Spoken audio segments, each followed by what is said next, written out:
Brett Hlavacek. How's it going? Nice to be hanging with you. So Brett, you're fighting on the Warriors Cup April 1st, and I wanted to give people some background. And we talked years ago on that Muay Thai radio podcast, and you've been a staple in the New York scene for a long time. When did you have your first fight? I was probably 11 or 12 years old. It was in a dingy gym in Staten Island. It was just like a straight up smoker. I was 12, yeah. 12. Mm-hmm. And how old are you now? 38. Wow. So you've been going for 26 years? My dad always wanted me to do a sport in high school to participate. So I chose wrestling. So when I was wrestling, I would take the Muay Thai season off. And when I wasn't wrestling, it was Muay Thai fights. I was talking to friends that we were out the other night. And I said, if I could have done it all over again when I was younger, I would have wrestled in high school. Because it just seems like it was such a good, diligent sport. It's a good, diligent thing, but it's super, super, super tough. Oh, yeah. And it's one of the best things that, ever for me. It builds a really good work ethic and all that stuff. But I mean, you're thinking almost close to military type training. Yeah. And then on top of that, deal with I'm going through puberty. I'm in, You're doing I'm weight 16, cuts. yeah. And I'm cutting weight, and I don't know if this girl likes me or not or whatever. It can be a mess, but those guys come out strong, and you see they're all a ton of successful wrestlers and in the fight game alone. Yeah. I mean, obviously in MMA you get a lot of guys like that, but I think it does a lot for mentality. It's tough. That's a good word to put it though. It's like the military kind of. Yeah, absolutely, 100%.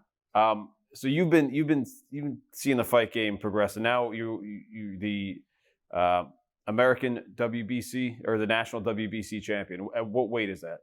That was at originally 168 pounds. Okay. Now that was years ago when I actually won that belt. The current belt I'm fighting for is max 198 pounds. Okay. I usually fight at 185, so I'm kind of coming up in weight, and he's kind of coming down. So we're kind of meeting. Yeah, you're fighting Paul Martin out of Canada. Yes. On the Warriors Cup. And this is for the North American. Yes, WBC North American title. And what's 198? Is that cruiser? Cruiserweight. Okay, yep. Yeah. Yeah, so the way they kind of block it out, it's like you can be, you can have title fights at 180 to 198 pounds, Okay. So anywhere in the middle, you guys agree on it, And so we agreed 198. 198 max. Yeah, it's not exactly. Bad. So you've seen the fight scene from 12 years old to the scene in New York. You've gone pro. What kind of changes? I mean, you must have seen a world of changes in that time between how it is now to how it was. Yeah, I mean, there's a ton of changes in the actual skill level. Is the biggest thing that progressed the most. Even if you watch the first couple original UFCs, you see these guys winning, and some of them are backyard brawlers or whatever. But they have a right hand. They have a right hand. Tank Abbott, baby. And yeah, exactly. And the same thing was back in the day in 1997 in a gym. You're tough. You had endurance. You had win fights. But now it's, we have youth development leagues. We have the USMF involved, world qualifier, world games, all that stuff. Yeah. I wish I really could have taken advantage of that when I was younger, but that really wasn't available for us. So to see that change now, it's pretty awesome, man. To see a good year for me would be I got 3 fights in. Right. Now there's fights every goddamn weekend. You got fights every 2 months. Yeah. I mean, there's always something. And between multiple promotions, it might be every month or something going on. Right, yeah. And they're smart, if they offset each other, you could find something almost every weekend. Yeah. It's funny because I've been calling the action since the Warrior Cup came back. And I've been saying the level, to what you were saying, the level of fighters is so much higher now, because I think part of it is guys like yourself have been in it so long, and guys from all the other gyms in New York who have that fight experience. Now they're just putting that back into their students, and the whole game seems to be elevating. Yeah, of course. I mean, also, it goes with the mainstream popularity of mixed martial arts, brought attention to one of the aspects of it, which is Muay Thai or boxing, or, I mean, fitness is big now, it really is. We got a ton of new talent coming through, and, they're all young, athletes. Right. They've got their diet down. Yeah, exactly. There's difference. Sometimes they get a Muay Thai fighter, he's a bro, but these kids are athletes. It's almost like, NFL type. I mean, they're on strict diets, all that, new scientific stuff. I guess MMA was never and really that big back in the day. It's not the monster it is right now. Sure. So do you see a lot of people coming through and using Muay Thai as a supplement for it, a lot of MMA fighters, or is it just kind of all over the map? It's all over. I mean, when I spent time with Phil Nurse at his gym, it was really interesting to get to work with like George St. Pierre, John Jones, Rashad Evans. You name them, they came through that gym. Wow. I mean, Yeah. he was really working with them. So you can see how that game progressed in that way, and how they would just seek out a certain person just to sharpen up that Right. certain technique. A specialist, yeah. I mean, Yeah. they'd go to a wrestling camp, Muay Thai, Yep. boxing sometimes, and really mix it all up. I mean, and now it feels like also, you were saying there's the USA Muay Thai tournament, there's a global tournaments, the IFMAs. There's one championship, there's one FC and Glories. I mean, I guess they were always around, like Glory was around back in the day in the Netherlands, but I mean, it seems like people have a direction that's like, okay, I want to do this, and then go to Glory or this. And so for kickboxing or Muay Thai, there's avenues now, it seems like. Sure. Yeah. There's avenues for sure. And there's more opportunity to gain sponsors and possibly some monetize, actually fighting. I mean, this is sport. It's really tough. I was going to ask you about that, because now sponsors and money coming in and the availability, I mean, it was never like that before, it seemed like, especially like in the amateurs. Even with the pros, it wasn't, I'm talking, I don't know, 12, 15 years ago. It seems like there's a lot more interest in it now with sponsors, because there's, if you get on UFC Fight Pass, or you're, if you're in Bellator or anywhere, I mean. Yeah, and there's more businesses out there that are willing to sponsor those events. You have gear companies now that are based out of Canada and USA rather than just Thailand, right? Right. Combat Corner, In-Fight Style, all these guys, they're pumping money back into the game. I mean, back in the day, even getting free gloves and shin guards, that was like you won the lottery. But now, kids are getting paid to be sponsored athletes. And it feels like that's kind of the direction things are going in, where it's just accelerating and going up and going up. Yep. I mean, I've been seeing it on the Warriors Cup cards, and some of the guys fighting. It's just, and the thing that kind of got me thinking about that was some of the guys who have 5, 6 fights, they look like guys back in the day who had 12 fights, 13 fights. Yeah. Like, it's just so much higher now. Yep, absolutely. The skill level is completely different. Yeah. I mean, it's kind of crazy, and it's forcing, the whole game is forcing itself to like keep moving up and moving up. Yeah, well, the big thing too is, a lot of these younger kids and, some of these newer gyms that are opening up, maybe old faces, but newer gyms that, they're turning to coaching rather than fighting. They're all getting educated on how the game is scored and how the game is played, rather than it's a tough man contest, and that's what I kind of grew up with. It was like, you showed up for that day, and you get a fight, and who knows if you even trained there. And if you're within 10 pounds of each other, yeah, exactly, go at it and 100%. See where it goes. Just to rock 'em, sock 'em, like pretty much. Yeah, I mean, if I remember right from the interview, it was Crew Vut you were with first. So yeah, I was, when I was like 12, I was doing Taekwondo, and I won the Junior Olympics a couple times. Doing well with that. You won the Junior Olympics? Yeah, I never do that. Huh. Twice. All right, nice. It's semi-contact, it was Olympic style. Okay, yeah. Competition. And I want something a little like rougher, and it turned out the gym that I was currently training at had a seminar for this guy who came through, and he was going to teach Muay Thai, and this guy, Kamnar, came through. He taught it, and I just got instantly hooked. I was traveling to LA and Vegas to train with him, Florida. I put a lot of years in with him, and that's where I met a ton of people through the whole game, a lot of older guys. Walter from Sityodtong out in California, met a ton of old guys. Right. And I was just like a young kid the whole time. I was like, so you're just soaking 15, 16, just soaking it up. Yeah. Nice. So that was a huge development in me personally, and just how I carry myself today. Well, what's your fight? How many fights have you had now total? I would say you kind of lose track, but it would be something like 35 amateur, and then I'm pushing 32 professional. So 60 fights, something like that, possibly. Yeah, not a ton, but enough that's respectable. Yes, respectable. Yeah. 60 Yeah. something is a big number. Yeah, for sure. You got any funny stories out of like fights you've had or situations you were in? This wasn't my fight, but it was so I got this call of a lifetime from Phil Nurse, and he said, I can't. Sean Hines, you know Sean Hines. Sean Hines is fighting in Russia. He's like, I can't make it. He's like, you want to go and corner him? And I'm like, holy shit, I'm going to Russia. Yeah. And I'm like, okay. So I get my passport. That's the first time I get a passport. I've ever had a passport. So I'm like my early 20s. I bring Sean Hines. We're going to Russia. We go to Russia. And, you know, his fight, you know, the whole build up, you know, waiting to weigh in, losing those couple pounds, some press work, pad work. The food was not stellar.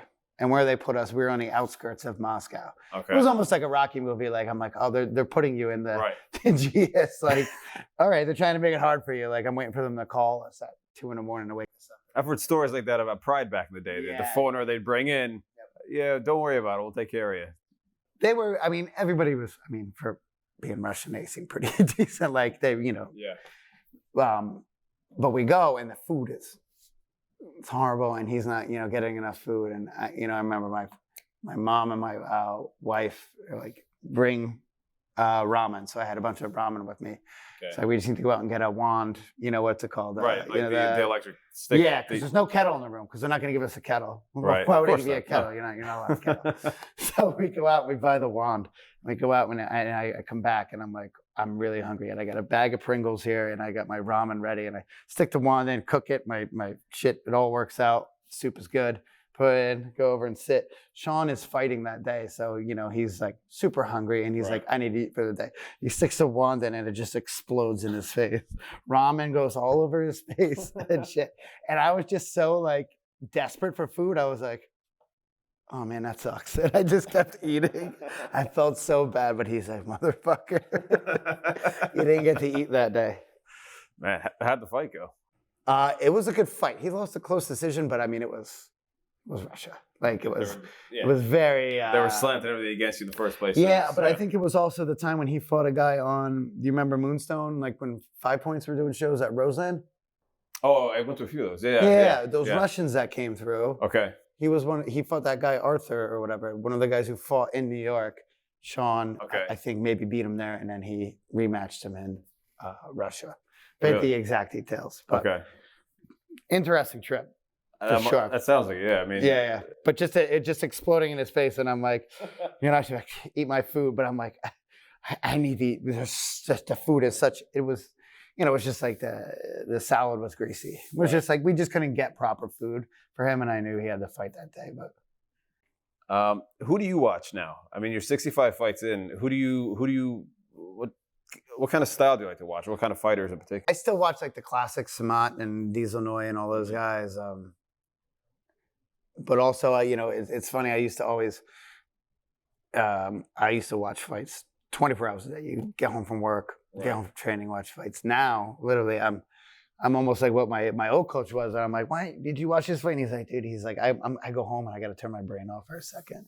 Yeah. So I don't watch a ton. I actually go home and I actually watch less fights now than I would when I was a lot younger. But if I was gonna watch fights, I would watch same guys, Diesel Noy, Golden Era guys. Yeah. Just like the technical and the pace of the fights a little better. I try to stay in touch and on top of the new stuff too. Right. It's, you know, but it's tough. You were saying, like we were talking before, the Masvidal and Covington fights. I don't watch a ton of UFC, but every now and again there's a fight where I'm like, I can get into that. Every once in a while they come around with that fight that's just like boxing. Yeah. Right? I mean, you know, heavyweight boxing, you know, I try to watch as much boxing as I can because I do like boxing. But you know, it's kind of bland, but every once in a while they'll draw you in with that big fight. Yeah. That's like how the UFC is, you know. It's tough with the UFC, I find, because with boxing there's 4 or 5 big fights a year, right? Show every weekend in the UFC. I'm like, I can't keep track of all this. Yep. Like, I got friends that are real into it, and I think it's cool to watch, but like, my eyes start to glaze over after a while. I'm like, I don't know. Like, there's so much going on, I can't keep track of who's. As it goes on more and more, I feel like there's less fighters that I actually know. Mm-hmm. You know, you can see a card, you know, and early 2000s, I'm like, yeah, I know this, Chuck, you know, bop. Now it's like, oh, the headliner I kind of know, and the rest of the guys, you know, not to put them down, but I'm just not familiar anymore. Yeah. It's interesting because I've always thought, you know, the MMA coming up, definitely helped Muay Thai. But I remember like I've known people in the past who are like, oh, MMA, no, it's no good, no good. I'm like, all boats are rising with the tide here. Like everything's coming up together. So, getting like territorial about stuff or whatever. No, the fact that UFC Fight Pass picked up Glory, UFC Fight Pass picked up Lion Fight, possibly pick up some other companies soon. I mean, they know there's a market for Muay Thai, and people are getting interested in it. And it's like you don't want to watch a lot of grappling. Here's Glory, but it's just still not there yet. Yeah, it's close. Yeah, it's still fringe, right? Let's call it a niche. Yeah, I mean, we call it a niche sport. Yeah. It's nice to see, like, since COVID opened back up, you got promotions that are putting on events. Like you're working Warriors Cup in April 1st. Sure. And then you got there's also like Freedom Fighter Promotions is out there, and you've got it's starting to come back. But it seems like with the shutdowns, I didn't know when it was coming back. I didn't know if the whole world was going to open up again. But I mean, it came back though. It came back hard because I mean, there's a ton of promotions. Once the gate opened, everybody's putting shows back on now, which is great to see. Yeah, I mean, from what I can tell, they're getting packed. I've been to the Warriors Cups, and it's just getting more and more crowds every time. Freedom, they're all look like they're sold out, and people are showing up and supporting. And like I said, I mean, there's shows almost every weekend now. There's shows in Westchester. I mean, it's all yeah. It seems like it's coming back to where it was pretty quick, and there's obviously demand locally. We're in a really good area, for Muay Thai. I mean, people in New England, maybe they have one or two choices, but you could 3 or 4 different shows, on a weekend. Westchester Fight Night, it's a ton. And then smokers on top of it, And then on top of it, if you're just looking to get into the game, you'll have smokers. And you've been doing smokers at your location at Rose Muay Thai. At my friends. Oh, at your friend's place. You've been matching them up and putting them on, basically. Yep. Yeah, we've been having shows there. Now we're doing our 3rd one in the end of April. It's been going well. We have a lot of kids, and it's fun, and everything's regulated, medicals and all that stuff. So that's pretty. Because you were saying when you started, it was just a tough man competition. You go in, but now you've actually got sanctioning bodies doing it. Yeah, everything's legit. There's EMT ready to go in case anybody gets hurt. There's proper weigh-ins, there's proper medicals and stuff like that, which is good. You're looking out for the fighters' health. I've noticed that with sanctioning bodies over the years, it seems to become more and more stringent about, following things with the fighter's health in mind and everything. Yeah. I mean, that's a good thing. But to see it at smokers, because I remember smokers used to be just, not that they were all that chaotic 15 years ago, but when you started, it was a bit different. But, it was still a kind of like... Show up, you got to fill this waiver out, make sure you can't sue me, and get in the ring. Pretty much. Yeah. I mean, it was pretty much like that. Yeah. It seems like we're getting younger and younger kids in this. I mean, you'd be the exception starting at, barely starting puberty. You're in there fighting grown men. But I mean, now it seems like there's more 14, 15, 16-year-olds, and they can do these smokers and get out there and get the practice. What's cool, we have these smokers going on, but there's also, the YDL and Youth Development League things through USMF, which is, controlled competition. I mean, it's to the highest level. Were you at the one in Staten Island? No, I was not. But I went for that one. Yeah, Vinny. Yes, Vinny was putting it on. Yeah, of course. It was. And Patrick Rivera was running it too. Yeah. I went there and I did the ref clinic or the reffing and kind of judging clinic. Yep.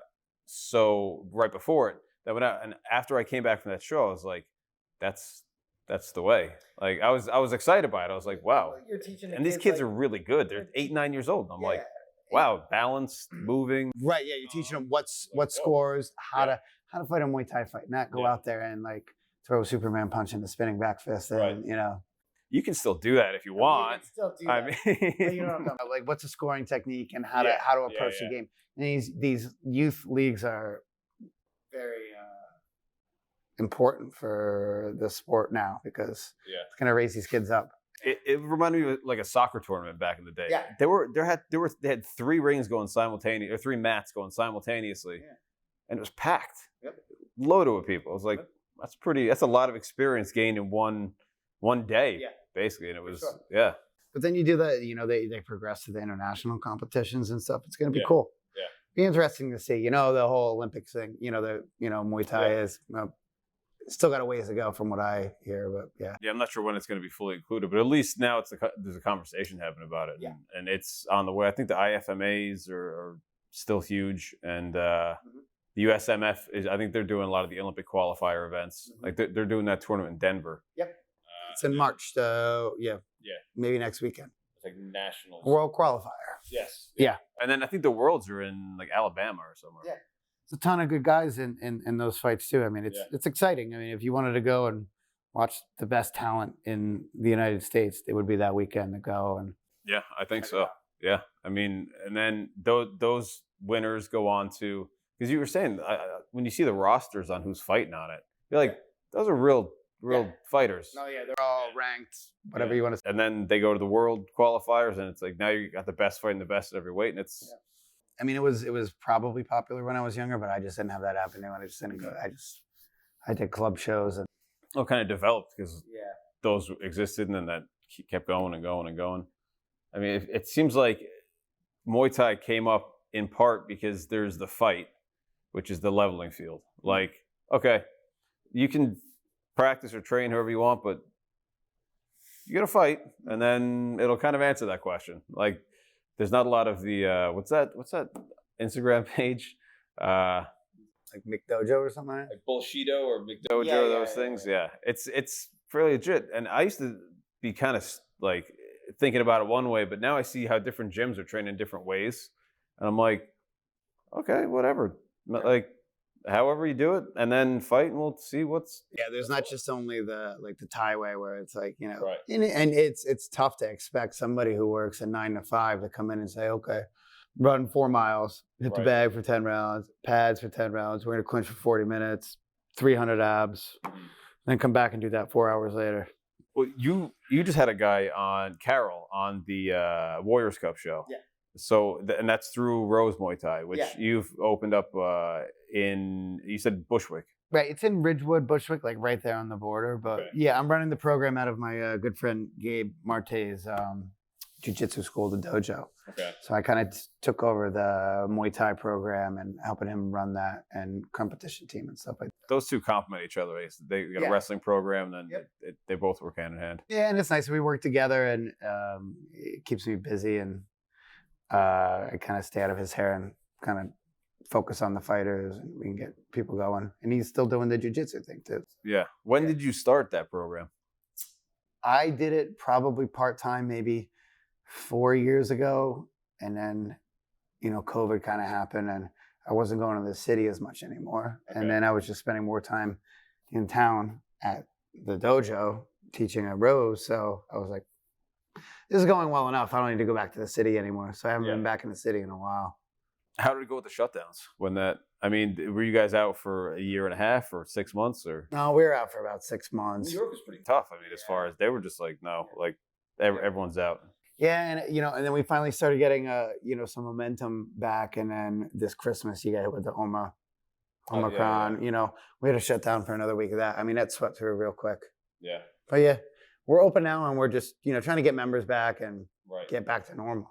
It must have been tough after everything shut down to get numbers back up and start getting people coming back in again. I mean, especially because people are concerned about wearing a mask or infections or whatever. Of course. Yeah. Is it getting back to pre-pandemic levels? Yeah. Yeah, we're doing good. And I think also you're going to get a little of that, it's not the New Year's resolution type people, but it's like pandemic's over. I got to get back in shape. Yeah. So we're getting an influx of new students now, which is cool. The fighters, they were always waiting. They're like, whenever you're going to open, we're going to be there, whatever, But, we have to get the new students in, and, the people who are there for, health and fitness and hobbyists rather, there's an old saying, fighters don't pay bills. They really don't. So when you run a gym, you have to really cater towards, new members and possibly people who are not thinking about fighting. Yeah. That makes sense. I mean, I saw that when I was coming up at North Jersey Muay Thai, and like we were getting more and more fighters in the program, but it's really not the fighter. You No, you spend more money training somebody, taking a weekend off and going to the fights, wrapping their hands, doing all that stuff. Your coach tells you that your whole life. I've been told that my whole life too, and I never believed that. I'm like, fuck, no, come on, fighter. And now I'm in that position, and I'm like, oh. Yeah. So the program's got to be catered and kind of. It has to be catered, and and there's times to pick and choose, what you want to do. But I mean, at the end of the day, everybody has to be enjoying working out there in a good environment. So if somebody is coming up, what would your advice be? Seeing as you've come through all these different phases of the fight game, if somebody now, today, coming into it, let's say they've been training for a year or two, what advice would you give to a new fighter? I would say get as much experience as possible. Do these smokers, do these USMF events. Don't go pro until you're 100%, because then there's no going back. Right. And one big thing that I saw when I was younger, and also I still see it today for me, just because I'm taking this fight at a higher weight, just because it's what's available. Right. Once you go pro, the amount of fights that you can get gets tiny. Especially bigger weights like me, 160 and up. The talent pool was a lot smaller, right? If you're very good, 120 pounder, 130, 140, yeah, you're gonna be able to go anywhere. You can go to Thailand and find anybody to fight. But the bigger guys, it gets really, really shallow, and you might go a while without fighting. So get as much experience as you can, amateur, and then when you decide to go pro, have a plan set up, some sort of, I'm gonna win this fight, A, B, and C, and then I'm talking to this promoter, and I'm set. It's a business. It's a fight business. You got to strategize your way through it. You have to have everything set up. Sponsors, as much as I hate it, social media, that type of stuff. Yeah. It's just, Kind of is. you have to have that nowadays. Right. A promoter is not going to book you because you're a badass. They're going to book you because you sell 200 tickets. That's the big thing, is ticket sales. Yeah. I mean, especially to local shows or even regional shows or whatever it might be. That's how the promoters. It's got to be a big output when you see the bigger shows. You shake their hand, they shake your hand. I mean, you're making them money, they're making you experience and hopefully money down the road. But you have to be a draw. You have to do the work on the other side. Obviously, training and showing up to fight is your job, but also promoting, selling tickets, and and doing what you're supposed to do. Makes sense. I mean, it always felt like ticket sales were a big push. I mean, on promotions we both worked on, it's how many tickets you selling? How many tickets you selling? How many tickets you selling? And you're like, I hate it. Now I'm asking the same question to my fighters. How many tickets are we going to sell? How many tickets are we going to sell? It all came around. It all comes around full circle. So I fought and got to the pro level, and then in my fourth pro fight, I got my skull fractured in the second round by a headbutt. Clearly a traumatic brain injury. I was coming off the ropes, and the guy ran his head into me, and there was a dent in my head. You could see it in the fight. And then that was in the second round. But it went on for 3 more rounds. It was a 5-round fight. And when the doctor would come around, he'd say, because you ever have someone in the corner give you a weird look, and they're just like, what the hell is that? Try looking at your dent. They were looking at me. That's more than likely it. They weren't admiring my good features. They were looking at this dent in my head, and it was small in the beginning. And the doctor's like, how are you feeling? And I was like, I'm fantastic. How are you doing? He let you fight with the dent? He let me go with it, yeah. Yeah. So it went 3 more rounds, and I came back and won the fight. But I don't remember most of the fight. I was, how the ref comes around in between each round, and he's like, okay, second round coming up, third round. Yeah, it's the last round. Yeah. So he comes around, and he comes around before the third round, and he goes to me, all right, 4th round coming up. So I turned to my coach, and I was like, it was Joe Boomalag and Ray Cruz from North Jersey Muay Thai. So I turned to him, and I was like, this guy doesn't know what round it is. And Joe's like, don't worry about that. Don't worry about that. So I go back out and I keep fighting. And then I come back, and he goes, all right, 5th round coming up. I just turned to Joe, and I was like, maybe I don't know what round it is. And he was like, stop worrying about that.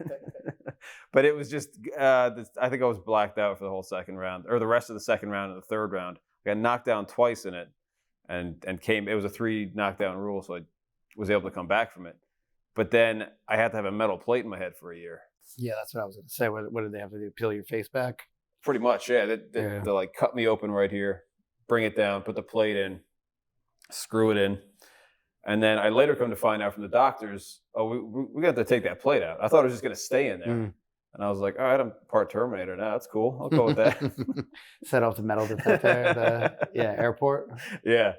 But then they ended up going back in and taking it out. And yeah, it was like a 2-year recovery. Yeah, those injuries are the worst. Is the orbital, Mm-hmm. the forehead, and your cheek, because that's when they have to peel back your face. My friend Matt Lucas, he had a similar. They literally peeled his face back and had to reconstruct. Oh, it was a cheek thing? Yeah, I think it was a cheek or nose or orbital, like just this whole area right here. I mean, you get hit right there. And then for you, when you had that dent, you probably was small at first, and as it went on, you probably blew your nose once or twice, and relieving all that pressure probably made that shit. I don't even remember. Blow I might up, have. yeah. But I mean, it's a serious fight game. The fight game is serious. Yeah, I've been lucky. I've been very lucky. Like I've had staples in my head, broke my nose, and then I broke my wrists and hands. That's about it. Right. That's actually pretty good for getting off. And I had knee surgery, but that was from wrestling. Okay. Completely different. But for Muay Thai, it was all, just like kind of impact stuff. I broke my, that type of stuff. Do you think, I'm always thinking with beginners coming in or people starting to fight, I'm like, just know the cost of what you're getting into. Know that this can, I mean, with headgear and shin pads, it's not that much of a risk, but that could happen to me in my 10th amateur fight. Yeah, but not even that, there's research, headgear really isn't. I mean, they took it out of the Olympics, right? I mean, a headgear can, they prevent cuts, but it's not like it's going to stop you from the brain damage. Right. So it's all about having these competitions with the kids where it's either no or light head contact, and then also having a good coach to actually have you technical spar rather than there's going to be times in that fight camp once a week or 2 times, all right, we're pushing you today. Yeah. We're going to see where you're at. We're going to take the brakes off. Let's see. But most of the time, you got to be technical sparring and save your brains. I like that saying where, you can play golf, you can play football, but you can't play boxing or Muay Thai. Sure. You got to fight. Yep. It's serious. Yeah. I mean, going back to your journey through this, to when you're coming to this April 1st card in Warriors Cup in New York. Melrose Ballroom in Queens. Yep. That's a hell of a venue. That's a pretty dope venue. It's pretty fun. I went there. We were there obviously for the last one, and it's cool. It reminds me of the days, fighting on those nightclub shows. There's some really cool. There's some older, 7 Train Theater shows for Take On. Right, remember back in the day? Yeah. Fighting in church basements and stuff like that. I really like it because I've been fighting, for a lion fight. We've been fighting in auditoriums, in casinos and stuff, which is nice. I mean, it's a big stage. But these nightclub shows where everyone's packed in tight, dark, you don't know what you're going to get into. I love it. It's like the stages of a video game where you have different settings 100%. At everyone's home turf. Yeah. Yeah, it's cool. It's a great venue. You got the overhead balcony there. It's that huge light display in the back. I mean, at 2 bars, and it's a great place. I'd rather be hanging out in a crowd sometimes instead of commentating. Yeah. It's that looks that fun. They have a good atmosphere going there, and it's gonna be a good card. I mean, I believe Elijah Clark, who I fought twice, and local Renzo Gracie superstar, he's fighting. I think also on the card also. So nice. It's gonna be a good night, man. It's a bunch of local guys and some older guys and some younger guys. And I know this guy Elvin Johnson who fought on the last card. He's fighting Brian Burgos, who fought on 2 cards ago. And they're both technical. Yeah. Well, guys who can bang at the same time. Which is nice. They're doing a good job of this guy fought on this card, he fought on that card. Cool, let's have them fight. Mm-hmm. Rather than this guy fought here, now he's going to go fight in Texas. They're really trying to build up a ranking system or some sort of you win a belt or you win a fight, you gotta defend it. Yeah. That's not trophies. A lot of people you see have a belt. How many times do you defend it? Right. Never. Yeah. It's funny you say that because we're seeing the same faces on these events. Yeah. They had 4 events so far since they opened back up back in July. We're seeing the same faces, and now they're starting to come up in the ranks. And they're working with the WBC to put together a ranking system. Patrick Rivera is also just got appointed as head U.S. rep, I believe. The one who does that youth development league out in California. Yeah, he's the one. He does everything. I don't know how he does it. Yeah, he's a really nice guy. I met him at youth. 3 gyms, 1 in Thailand, and he's got another one. Yeah, he's all over there. Yeah. But that seems to be where it's going, and everybody's coming up. yeah, I would advise people to get out there and check it out in person. They can catch a live stream on bxngtv.com.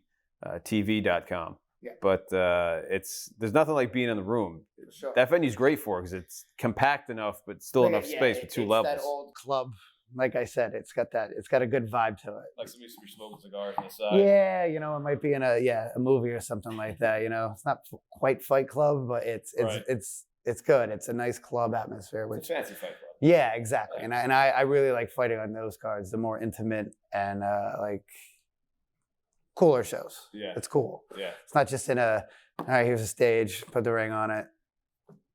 It's got a vibe to it. Yeah. Yeah. Yeah, they've got a vibe and atmosphere, and all the gyms that participate in it, everybody's cool and everybody gets along. It's a great atmosphere.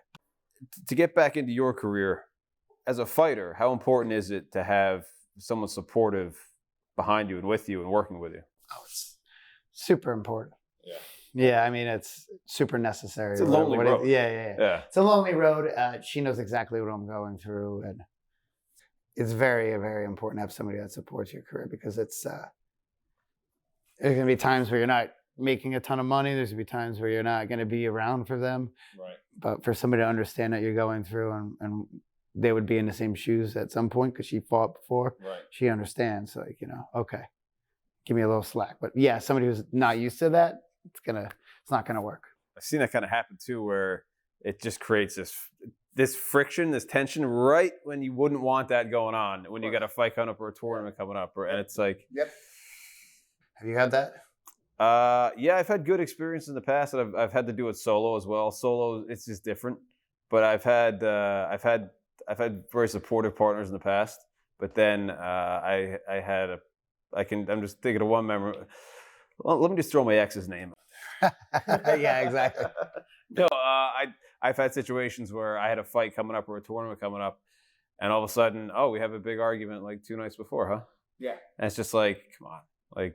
You're trying to weigh in the day before, and like, her phone's turned off or whatever. Yeah. Like, just it can get greasy. I think it goes the other way too. Like, if I'm with one of my girlfriends is into something, I try to be as supportive as possible, because I know what it's like to be. You're pursuing this thing, and others might not understand it, but at least you got someone by your side. The big thing too is also if you're honest and upfront with them about what you're doing and how it's going to be. Don't promise them the world and then be like, all right, I got to go run. See you later. Yeah.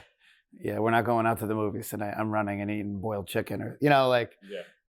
So April 1st, you're on the Warriors Cup card. Where can people follow your gym and you on social media? Instagram at Rose Muay Thai. At Instagram, Brett X Threat.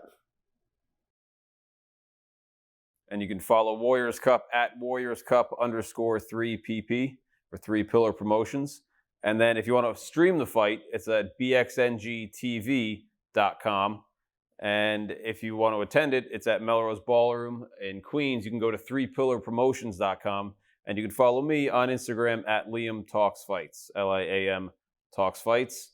And keep updated on what's going on in the scene. And 198-pound title on the line April 1st. All right. It's good to go. I'm glad we got to do this, because we saw each other at the fights, and I was like, oh man, I feel like I haven't seen you in like 2 years. And then we had a great conversation. Like, we should try to just, I don't know, Chat talk. it up. Yeah. This has been good, man. It was good. Yeah, it's great. Cool.